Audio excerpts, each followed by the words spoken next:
আমরা শুধু মনে করি জিপিএ প্লাস এই A+ নিয়েই আমরা সবাই আছি। মা চায় জিপিএ+, ছেলে চায় জিপিএ+, বাবা চায় জিপিএ+, সকলে চায় জিপিএ+।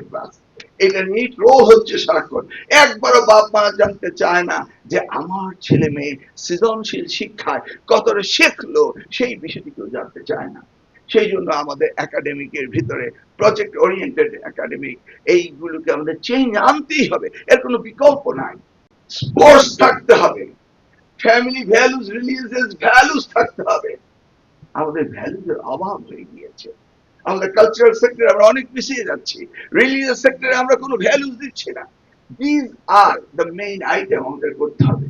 তো আমাদের হিউম্যান ক্যাপিটাল ডেভেলপ করতে হবে, আমাদের সোশিও ইকোনমিক ডেভেলপমেন্ট করতে হবে।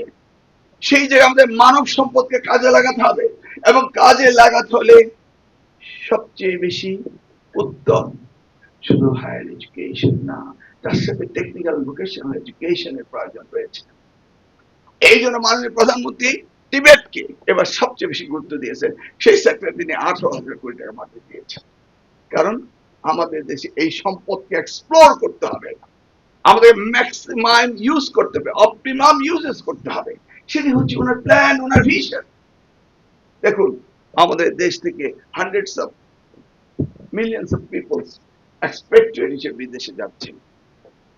তারা যাচ্ছে কিভাবে? দুইটি হাত দুইটি পা নিয়ে তারা চলে যাচ্ছে। দে আর নট ট্রেইন।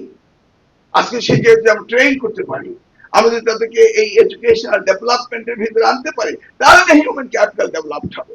তাহলে সেই জায়গাটিতে আমাদের সবচেয়ে বেশি লক্ষ্য করতে হবে।